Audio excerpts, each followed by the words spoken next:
ఏళ్ల తరబడి ఆ నియోజకవర్గం టీడీపీలో ఆ కుటుంబానిదే పెత్తనం. దశాబ్దాలుగా కొనసాగుతున్న ఆధిపత్యానికి ఇప్పుడు బ్రేక్ పడబోతుందా? నియోజకవర్గానికి కొత్త ఇన్ఛార్జిని నియమించబోతున్నారా? ప్రతిసారి అక్కడ టీడీపీ ఓటమితో అధిష్టానం విసుగు చెందిందా? ఆ ఫ్యామిలీ ప్యాకేజ్ వల్లే పార్టీ ఓడిపోతుందని హైకమాండ్ భావిస్తుందా? దీంతో అక్కడ టీడీపీలో మార్పు రానుందా? అది రాబోయే ఎన్నికల్లో విజయకేతనం ఎగిరేసేలా చేస్తుందా, లేక కొత్త ఇన్ఛార్జితో సరికొత్త వర్గపోరు స్టార్ట్ అవుతుందా? ఇంతకీ ఏదా నియోజకవర్గం, ఎవరా నేతలు? 20 ఏళ్లుగా అక్కడ గెలవని టీడీపీ, 2024 కూటమి హవాలోనూ ఎగరని టీడీపీ జెండా. వరుస ఓటములతో హైకమాండ్ కొత్త స్టెప్ తీసుకొనుందా? బద్వేల్ ఇన్ఛార్జిగా సూర్యనారాయణ రెడ్డికి పగ్గాలిస్తారా? వీరారెడ్డి కుటుంబాన్ని సైడ్ చేస్తారా? రితీష్ రెడ్డికి నిరాశ తప్పదా?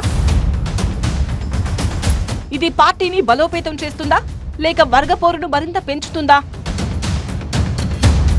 కడప జిల్లాలోని బద్వేల్ ఎస్సీ రిజర్వ్డ్ నియోజకవర్గ టీడీపీలో వర్గపోరు రోజు రోజుకు ముదురుతోందట.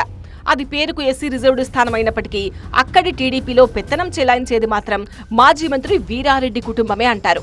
ఆయన మరణానంతరం నియోజకవర్గంలో టీడీపీ పగ్గాలు చేపట్టిన ఆయన కుమార్తె విజయమ్మ పార్టీని ముందుకు తీసుకువెళ్లడంలో కొంత ఇబ్బంది పడినట్టు ఆ పార్టీ నేతలే చెబుతారట. తర్వాత ఆమె కుమారుడు రితీష్ రెడ్డి బద్వేల్లో టీడీపీని ముందుకు నడిపించారు.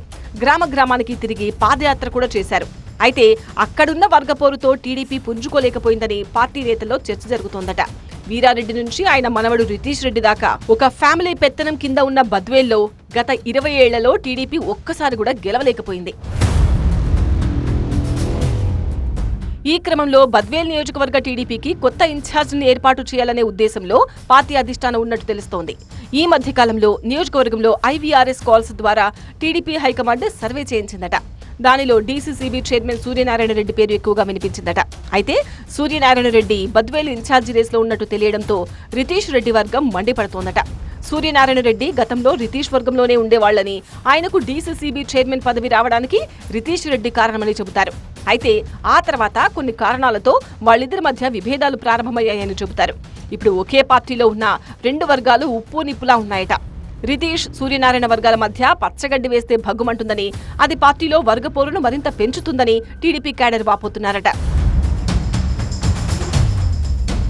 అటు రితీష్ రెడ్డి, ఇటు సూర్యనారాయణ రెడ్డి 2 వర్గాలుగా చీలిపోయి బద్వేల్లో ఎవరికి వాళ్లే టీడీపీ కార్యక్రమాలు చేస్తున్నారట. దీంతో రితీష్ పై సూర్యనారాయణ రెడ్డి బహిరంగంగానే విమర్శలు చేశారట. కొన్ని కారణాలతో రితీష్ తో తనకు ఇబ్బందులు వచ్చాయని సూర్యనారాయణ రెడ్డి చెబుతున్నారట. ఇక సూర్యనారాయణ రెడ్డిపై రితీష్ రెడ్డి కూడా గుర్రుగానే ఉన్నారట. తమకు వ్యతిరేకంగా మారి సపరేట్ గ్రూప్ గా తయారు కావడమే కాకుండా ఇన్ఛార్జి రేసులో కూడా ఉండడంతో సూర్యనారాయణ రెడ్డిపై రితీష్ వర్గం మండిపడుతోందట. మరోవైపు టీడీపీ అధిష్టానం కూడా బద్వేల్లో జరుగుతున్న పరిణామాలపై ఓ కన్నేసిందట. బద్వేల్లో జరిగే ప్రతి ఎన్నికల్లో పార్టీ ఓటమి చవిచూస్తున్న నేపథ్యంలో ఇన్ఛార్జి పగ్గాలను కొత్త నేతలకు ఇవ్వాలనే ఆలోచనలో ఉన్నట్టు సమాచారం.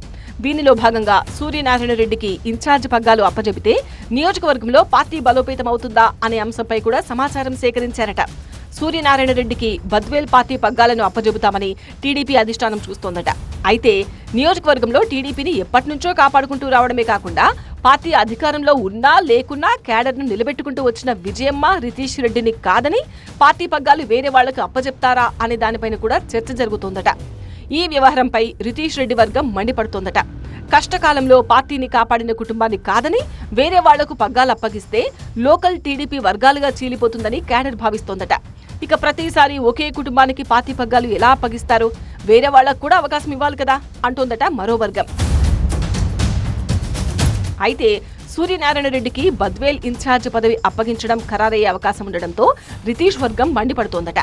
ఈ 2 వర్గాల గొడవలతో బద్వేల్ టీడీపీలో గ్రూప్ వార్ పీక్స్ కు చేరిందట.